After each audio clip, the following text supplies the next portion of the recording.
안녕하세요. 더 스위프트 프로그래밍 랭귀지 강의하고 있는 충남대학교 소프트웨어 중심대학 사업단의 김동 교수입니다. 오늘은 옵셔널 체이닝에 대해서 말씀드리도록 하겠습니다. 네, 옵셔널 체이닝이라고 하는데요.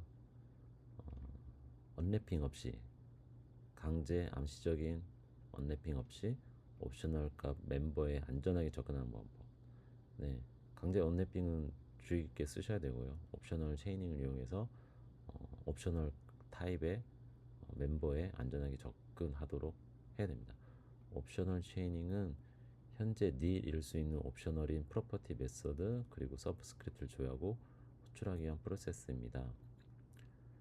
옵셔널 값이 포함되어 있으면 프로퍼티 메서드 서브스크립트 호출에 성공합니다. 옵셔널이 nil이면 옵셔널에 값이 있으면 성공하는 거고요. 옵셔널이 nil이면 네, 호출은 nil을 반환하고요. 여러 조회와 함께 연결될 수 있고 체인 어느 부분이라도 nil이면 전체 체인은 실패합니다. 보시면 이게 옵셔널 체이닝으로 쭉 확인한 걸 볼 수 있고요. 요 호출된 이 메서드의 반환 값이 있으면 이렇게 출력이 되고요. 값이 없으면 nil을 반환하니까 요게 출력됩니다. 프로퍼티 메서드 서브스크립트를 호출하려면 옵셔널 값 뒤에 물음표를 배치해서 옵셔널 체이닝을 지정합니다. 이것의 주요 차이점은 옵셔널이 nil일 때 옵셔널 체이닝은 안전하게 실패하는 반면 강제 언래핑은 런타임 에러가 발생합니다. 네, 펄슨 클래스와 레지던트 클래스를 만들었는데 레지던스 클래스는 옵셔널 타입이네요. nil 처리 방식 옵셔널 체이닝은 nil을 반환한다. 안전하게 실패한다. 에러가 안 난다는 말이에요. nil만 반환해주고 에러가 안 나고 강제 언래핑에서 nil이 나오면 런타임 에러가 발생합니다. 옵셔널 체이닝을 쓰시는 게 좋아요.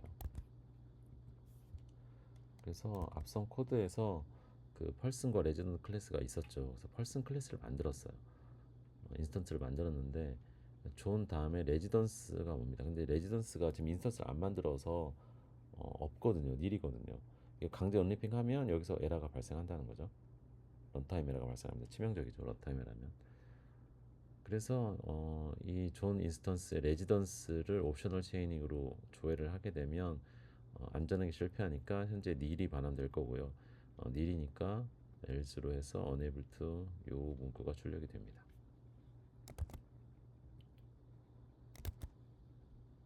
네, 옵셔널 체인으로 조회된다는 것은 그 넘버 오브 룸스가 인티저 타입이니까 인티저 아니면 인티저 옵셔널로 반환한다는 의미고요. 여기서 이제 레지던스를 만들어 줬네요. 만들어 주고 조회를 해보면 룸이 있다 이런 식으로 인티저 값을 반환합니다. 값이 담아져 오는 거죠. 존 레지던스는 nil이 아닌 실제 레지던스 인스턴스를 포함하고 옵셔널 체이닝으로 넘버 룸스에 접근하면 기본값이 반환된다. 정수가 반환된다.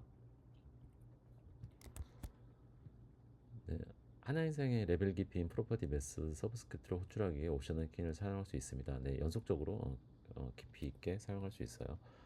펄슨 레지던스 옵셔널이고요. 레지던스 클래스 만들어 줬는데 서브스크립트가 있는 거 확인해 주시고 프린트 넘버로 룸스가 있는 거 확인해 주시고 주소도 있는데 주소도 옵셔널이네요. 어드레스. 그래서 룸도 하나 만들어 주고 어드레스도 만들었습니다. 네, 여기까지 보시고 옵셔널 체인을 통해 프로퍼티 값을 설정할 수 있습니다. 옵셔널 체이닝 물음표를 쓰면 조회가 되니까 참조 연결이 된다고 받아주시면 될 것 같고요. 펄슨 만들었고 레지던스 룸 가져오고요. 레지던스까지는 아까 인스턴스를 만들었으니까 여기까지 출력이 될 거고 어드레스도 인스턴스 만들어서 값을 출력하고 네, 여기에 어드레스에 이 어드레스를 넣어주네요. 근데 레지던스가 만약에 nil이면 존 레지던스 어드레스에 설정해서 시도 에러는 나지 않고 이게 nil 반환하니까 시도는 실패합니다.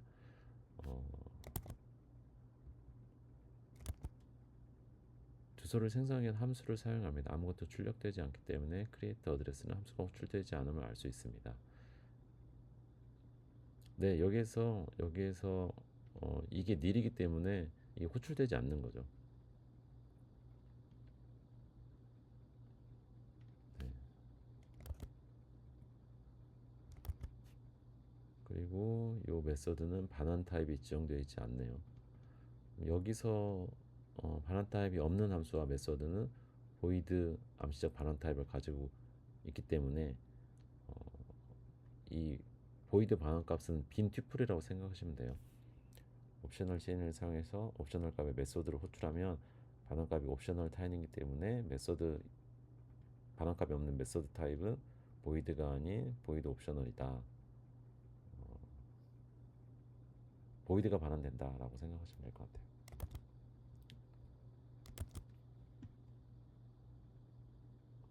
네, 아직도 레지던스 인스턴스 안 만든 이제 코드로 풀어주고 있습니다. 여기까지 호출 평가. 그러니까 요걸 호출할 때 이 앞에가 nil이면 안전하게 실패해서 이렇게 된다는 거예요. nil이 반환되니까.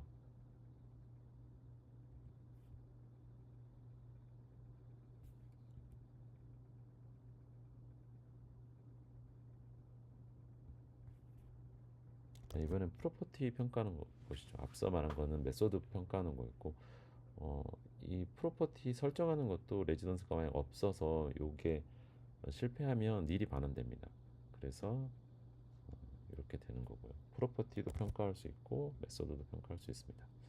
그리고 또 서브스크립트도 평가할 수 있어요. 일단 서브스크립트에 접근할 때는 이 옵셔널 다음 물음표 다음에 이 서브스크립트를 쓰면 되고요. 여기에서도 레지던스가 없어서 서브스크립트에 접근이 안 되면 nil이 반환되니까 네, 이렇게 될 겁니다. 옵셔널 체인을 사용하여 서브스크립트를 통해 새로운 값을 설정할 수 있다. 레지던스가 nil이면 여전히 실패하고요. 아무 일도 일어나지 않습니다. 네, 조회가 안 돼서 뭐 할당이 이루어질 수 없는 거예요. 레지던스를 만들어 놓고 이제 이렇게 룸을 추가할 수 있고요. 레지던스에 줌아웃 넘어갑니다. 그러면 이제 값이 생기거든요. 생겨서 요게 할당이 돼서 네, 문구가 출력이 됩니다. 딕셔너리 타입의 키 서브스크립트와 같이 옵셔널 타입 값을 반환하는 경우 옵셔널 반환 값을 연결하기 위해 서브스크립트를 닫는 대괄호 뒤에 물음표를 추가합니다. 키값 다음에 물음표를 추가해서 서브스크립트에 접근한다. 그래서 이 테스트 스코어는 딕셔너리 타입이죠. 키가 데이브하고 베브가 있고요. 요 값들이 들어가 있습니다. 접근할 때는 네이브 키값에 물음표 쓰고 그러면 이 키값에 접근해서 0번째를 가져옵니다. 여기다 91을 넣네요. 여기다 91을 넣는 거고 베브 0번째에다가 여기다 2를 더하는 거고요. 91, 80, 84, 1을 더하니까 80이 되고요. 브레인 키값이 없죠. 요건 아무 일도 일어나지 않습니다. 네. 세 번째 좀 실패하는데 네. 안전하게 처리한다는 거죠. 조회하려는 타입이 옵셔널이 아니면 옵셔널 체이닝 때문에 옵셔널이 됩니다. 네, 물음표를 쓰면 옵셔널이 되는 거예요. 조회하는 타입이 이미 옵셔널이면 체이닝 때문에 더 많은 옵셔널이 되진 않고요. 네, 옵셔널 체이닝으로 인티저 값을 조회하려고 하면 사용된 체이닝의 수준과 상관없이 옵셔널, 인티저 옵셔널이 됩니다. 유사하게 인티저 옵셔널 값을 조회하려고 하면 이것도 마찬가지로 인티저 옵셔널이 반환이 되고요. 레지던스와 어드레스 프로퍼티를 통해 연결하기 위해 2단계 수준의 옵셔널 체인을 사용하면 둘 다 옵셔널 타입입니다. 2단계 수준을 사용했죠. 여기도 조회하고 여기도 조회하고. 근데 이제 없으면 nil이 반환돼서 이렇게 출력이 되고요. 연속해서 쓸 수도 있습니다. 존 레지던스 어드레스에 대한 값으로 어드레스 인스턴스 설정하고 주소의 스트리트 푸드 값 설정하면 여러 수준의 옵셔널 체인을 통해 스트리트 값에 접근할 수 있습니다. 일단 어드레스 인스턴스를 만들어서 어드레스를 레지던스 다음에 할당을 하게 되면 레지던스 어드레스 다 조회가 가능해서 이렇게 출력이 됩니다.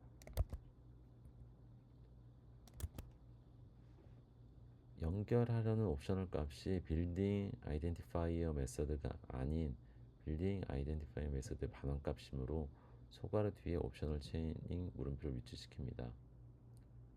네, 여기서 이 빌딩 아이덴티파이어를 옵셔널 체이닝으로 하려고 하면 이렇게 써줘야 된다는 내용이에요. 반환값을 옵셔널 체이닝으로 알아본다는 뜻이니까요. 이 빌딩 아이덴티파이어 볼까요? 좀 많이 지나가서 네, 요 빌딩 아이덴티파이어 반환값이 스트링 옵셔널이네요. 그러니까 요 소가로 닫는 다음에 물음표를 써줘야 된다는. 네, 그래서 요 다음에 has 프리픽스 더해서 begin with. 네, 여기 출력되는 걸 볼 수 있고요. 네, 요약 정리하면 뭐 그렇게 어려운 내용 아닌데 그 인스턴스가 확실히 있는지 없는지 없을 때 문제가 생기는 걸 방지하고자 옵셔널 체이닝을 쓰고요. 옵셔널 체이닝을 쓰면 값을 반환하거나 닐을 반환하거나 둘 중에 하나고 안전하게 실패하니까 권장하는 방법입니다. 옵셔널 체이닝은 물음표 문법을 통해 옵셔널 타입의 인스턴스, 메소드, 프로퍼티, 서브스트에 안전하게 접근하는 방법이다. 중간에 닐이 발생하면 전체 표현식은 닐이 되고 평가는 중단된다. 호출 결과가 있다면 실제 값을 반환하거나 보이드 옵셔널처럼 호출 성공 여부를 판단할 수 있다. 네, 큰 어려움 없으실 거라고 봅니다. 오늘 이번 시간에는 옵셔널 체이닝에 대해서 알아봤고요. 인서스 값을 조회할 때 물음표 문법을 사용해서 값에 안전적으로 접근하시면 될 것 같습니다. 네, 수고하셨습니다. 더 스위프트 프로그래밍 랭귀지 강의를 하고 있는 충남대학교 소프트웨어 중심대학 사업단의 김도훈 교수입니다. 이번 시간에는 에러 핸들링에 대해서 알아보도록 하겠습니다. 네, 먼저 에러 핸들링이라는 말은요, 프로그램의 에러 조건에서 응답하고 복구하는 프로세스입니다. 에러가 발생할 경우 어떻게 처리할 것인가를 진행하는 것이라고 생각하시면 될 것 같아요. 먼저 에러 표현과 던지기인데요. 에러를 나타낼 때 주로 이제 이넘 열거형 형태로 많이 나타냅니다. 스위프트의 열거형은 에러 종류를 한데 묶어서 정리하고 각 에러에 필요한 정보도 함께 담을 수 있게 해줍니다. 열거형으로 에러 표현하는 게 여러 가지 면에서 이제 효율적이죠. 그다음에 이 열거형으로 만든 에러를 이제 표출하기 위해서 throw라는 키워드를 통해서 에러를 발생시킵니다. 지금 이 문구에서는 지금 밴딩 머신 에러라는 타입으로 세 가지를 만들어냈고요. 열거형으로. 이건 실제 에러를 내는 에러를 발생하는 구문입니다. 그러면 잠깐 코드로 보실까요? 보시면은 보시는 것처럼 이제 에러를 만들었고요. 에러 타입을 만들었고 throw로 지금 inefficient funds라는 에러를 발생시키고 있습니다. 실제 실행을 시키면 요게 실행이 되고 이제 끝난 거거든요. 그래서 이제 실행 끝났고 에러가 발생했는데 was not caught, 잡지 않았다. 아직 이 에러를 처리하지는 않았습니다. 에러만 발생시키고요. 에러만 던지고 에러를 잡지는 않았습니다. 이 에러에 따라서 어떻게 처리할 것인지 이제 뒤에 구문을 통해서 이제 나타내야 되겠죠. 그래서 이제 이 에러를 처리하는 네 가지 방법이 있는데요. 일단 던지고 받기를 해야 됩니다. 에러를 발생시키고 받아줘야 되는데 일단 함수에서 해당 함수로 호출하는 코드로 에러를 전파한다. throwing. 함수에 throws 키워드를 연결해서 함수 호출자에게 에러를 돌려주는 방법입니다. 그다음에 do catch 문을 사용해가지고 do에 try 그다음에 catch로 에러를 받는 방법입니다. catch로 에러를 받고요. do 아래에다가 try 키워드를 써가지고 에러를 발생하면 catch에서 받는 구조입니다. 또 옵셔널 값으로 에러를 처리한다. 이거 try 구문이고요. try 옵셔널로 표현식을 실행하고 문제가 있어 nil이면 에러를 받는 방식이 되겠습니다. 또 에러가 발생하지 않을 것이라고 생각해서 try unwrapping을 사용할 수도 있습니다. 그래서 보시면 이제 먼저 함수에 throws 키워드를 사용해서 에러를 발생시키는 함수를 만드는 선언문입니다. 에러가 발생할 수 있는 함수 메서드 초기 어금을 나타내기 위해 함수 선언 중에 파라미터 뒤에 throws 키워드를 작성한다. 이 함수 선언이 에러를 발생시키는 함수고요. 요거는 에러를 발생시키지 않는 함수 선언문입니다. 그래서 예제를 한번 살펴볼 건데요. 일단 아이템이라는 구조체가 있고요. 가격하고 카운트 개수가 있네요. 그 다음에 밴딩 머신 클래스를 만들었는데 재고품으로 이런 것들이 있고요. 그 다음에 그 금액도 있고 밴드라는 함수가 있네요. 밴드라는 함수에 아이템이 들어오면 어떤 조건을 통해서 에러를 발생시킬지 말지 정하는 것 같아요. 먼저 인벤토리에 있는 클래스 이름 밴딩 머신이네요. 밴딩 머신 기계에 재고가 있는 품목이면 뭐 아이템에 할당을 하고요. 그렇지 않으면 없다라는 에러를 발생시킵니다. 또 아이템 카운트가 0보다 크면 문제가 안 되는데 그렇지 않으면 out of stock이다라는 에러도 발생시키고요. 그다음에 디파짓보다 프라이스가 작을 경우는 금액이 충분하지 않다는 에러를 발생시키고요. 나머지 이렇게 처리하는 구문이 있습니다. 밴드 메서드에 발생하는 에러를 전파하기 위해서 이 호출하는 코드는 두 캐치 구문이나 트라이 구문으로 에러를 계속 전파해야 된다. 그래서 여기서 에러는 나오는데 에러를 실제 받아주는 부분이 있어야 된다는 말이에요. 그러면 일단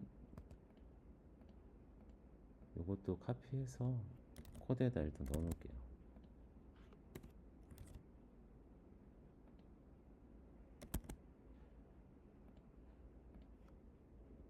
넣어놓고 favorite snake이라는 배열이 있네요. 딕셔너리 같아요. 딕셔너리고 by favorite snake이라는 함수가 있는데 이 함수는 에러를 던지는 함수네요. 그래서 스낵 네임에 할당을 하는데 favorite snake이 없는 이름이 들어오면 밴딩 머신에 그 이름을 건네줘서 그 밴딩 머신에서 문제가 생기면 에러가 이제 발생이 되겠죠. 여기 에러 발생하는 코드가 있으니까 상위에서도 에러를 발생시켜주는 throw 키워드를 넣어야 되고요. 실제로는 여기서 에러가 발생되게 됩니다.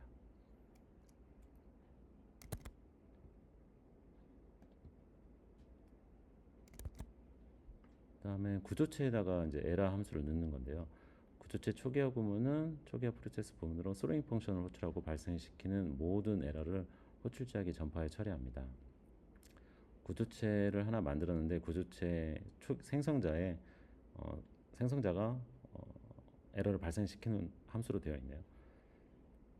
그리고 밴딩 머신에 밴드 함수를 호출하고요. 네, 실제적으로는 여기서 에러가 발생이 되겠죠. 이렇게 에러가 발생하면 이제 받아주는 부분이 있어야 되는데 이제 그 부분에 대해서 말씀드리도록 하겠습니다. 캐치절이 패턴을 갖고 있지 않다면 모든 에러와 일치하고 이 두 캐치문인데 두 문에 트라이를 구문을 두고 표현식을 썼어요. 여기서 에러가 발생하면 캐치절에서 받아줍니다. 근데 이렇게 패턴이 없는 경우는 모든 에러를 다 받고요. 여기는 일치하는 패턴만 에러를 받아줍니다. 두 캐치는 모든 에러를 처리할 필요는 없고 캐치절에서 일부 에러만 처리하면 나머지 에러는 상부로 전파됩니다. 호출자에게 다시 되돌아간다는 거죠. 하지만 이 전파된 에러는 꼭 처리되어야 돼요. 에러는 어딘가에서 처리되어야 되고 끝까지 처리되지 않으면 런타임 에러로 종료됩니다. 함수의 스로우즈 여부에 따라 책임이 달라지는데 난스로잉 함수에서는 두 캐치에서 반드시 처리해줘야 되고요. 스로잉 함수에서는 호출자에게 전파해서 상위로 이어지게 됩니다. 네, 이제 그 부분에서 좀 나와 있는데요. 밴딩 머신 에러가 아닌 모든 에러가 호출 함수에서 포착되도록 작성할 수 있습니다. 그래서 노리시라는 펑션을 하나 만들었는데 에러 발생 코드고요. 두 캐치문으로 처리를 했고 트라이문으로 밴딩 머신의 밴드 함수를 실행했습니다. 여기서 에러가 발생이 되고요. 문제가 생겼을 경우는 이게 출력이 되겠죠. 그러면 이 또 두 캐치문에서 try로 요 함수를 실행시켰습니다. 그러면 요게 실행이 되는데 wid로 비프 플레이버 칩스가 넘어가고요. 비프 플레이버 칩스가 아이템으로 들어왔는데 밴딩 머신에 이 비프 플레이버 칩스가 없거든요. 그럼 여기서 에러가 발생되고 여기서 에러를 잡아서 요 문구가 출력이 되게 되겠습니다.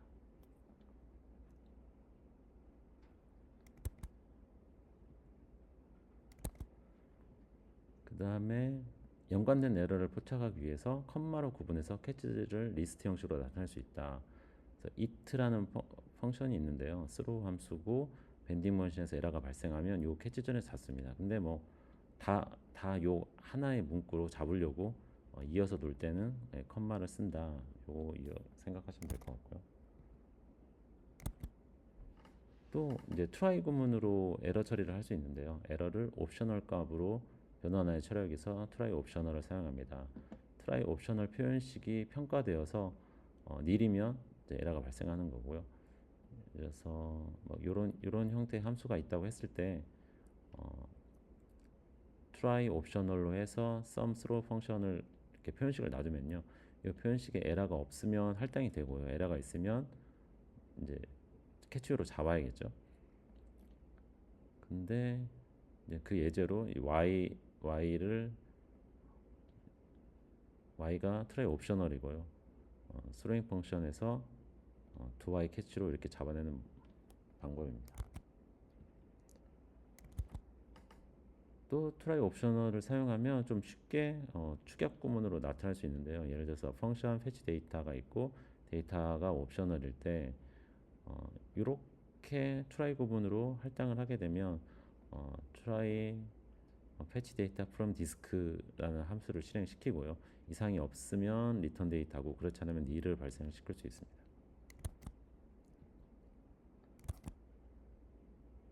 스로잉 펑션 또는 메서드가 실제로 런타임 에러를 발생시키지 않는다고 확신이 있으면 try 느낌표를 작성해서 에러를 발생시키지 않고 랩핑할 수 있습니다. 에러가 발생하면 당연히 런타임 에러고요. 요거는 이제 강제로 언랩핑 하는 거죠. 무조건 실행시킵니다.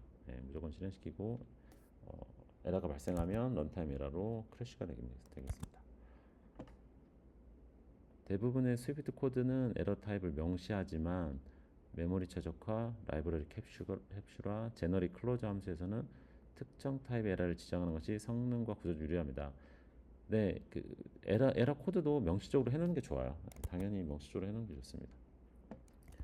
그래서 여기서 스태틱 에러라는 에러 형태를 이넘으로 만들었고요. 케이스 2개를 뒀어요. 그래서 함수는 에러로 스태틱 에러 값만 던지는 것을 지정하기 위해 이렇게 해놓으면 요 키워드에다가 throw 키워드에다가 스태틱 에러를 명시해주면 이 throw 에러는 스태틱 에러만 던지게 됩니다. 선언에서 throw 다음에 에러 타입을 작성하기 때문에 타입이 지정된 throw라고 부릅니다. 네, summarize 펑션이 있고요. 스태틱 에러만 던집니다. 어떤 레이팅 값이 들어와서 빈 값이면 no 레이팅이 들어오고요. 범위를 초과하면 invalid rating이라고 도출되는 코드고요. 함수에서 에러가 발생하면 throw에서 에러 코드를 던지는데 간단하게 열 거니까 no rating 이렇게 작성할 수도 있습니다. 네, 함수 시작 부분에 에러 타입을 지정해서 작성하면 스위프트는 다른 에러 타입을 던지는지 확인합니다. 그래서 맞지 않으면은 컴파일 에러가 발생한다는 거예요. 그래서 summarize 함수에 static 에러를 던지게 되어 있는데 이 static 에러하고 상관이 없는 밴딩 머신 에러 타입이 오면 컴파일 에러가 발생합니다. 스로잉 펑션 내에서 타입이 지정된 스로잉 함수를 호출한다. 그래서 스로잉 펑션이고요. 그다음에 summarize에서 static 에러 타입이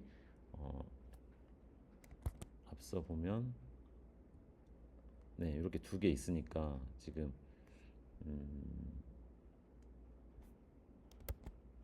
레이팅이 들어가고 여긴 당연히 이제 그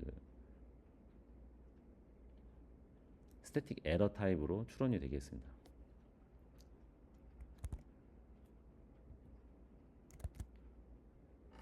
스위프트에서는 함수가 에러를 던지지 않는다는 것을 명확하기 위해서 throw never를 사용할 수 있습니다. 네버는 절대 값이 없는 존재 타입이고요. 네버 타입의 에러는 만들 수 없으므로 이렇게 선언하면 에러를 던질 수 없습니다. 컴파일러도 이를 인식하고 최적화하거나 안전하게 추론할 수 있습니다. 요거는 이렇게 쓰면은 에러를 던지지 않는 타입이에요. 명시적으로 하는 거예요. throw never는 throw를 포함하지만 실제로는 에러를 던지지 않는다는 걸 의미합니다. 에러 타입 지정하는 것 외에도 do catch 구문의 에러 타입을 지정하여 작성할 수도 있습니다. 먼저 앞서 봤던 do throw의 에러 타입을 정해놓고 이렇게 하는 경우도 있고요. 캐치해서 에러 타입 두 종류로 받아주고요. 이렇게 안 하고 조금 이렇게 해도 두 블럭 하나의 타입으로 에러를 던지면 스위프트 타입이 지정된 스로잉 코드라고 추론합니다. 네, 같은 서머라이즈인데 요 레이팅을 던지는데 여기 케이스 두 개만 있잖아요. 그럼 이게 당연히 스태틱 에러라고 추론이 돼서 적용하는 데는 문제가 없습니다. 이거는 또 하나 다른 부분인데요.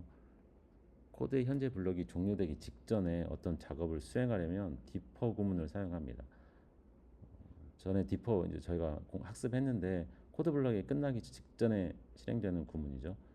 에러가 발생하거나 종료되어 리턴 또는 브레이커 같은 구문에요. 종료 방식에 상관없이 필요한 정리를 수행할 수 있습니다. 네, throw 함수고요. 파일을 열어서 뭔가 처리를 하는 거예요. 근데 뭔가 에러를 발생하고 던질 때 이 클로즈를 꼭 해주기 위해서 디퍼 구문을 쓴 걸 볼 수 있습니다.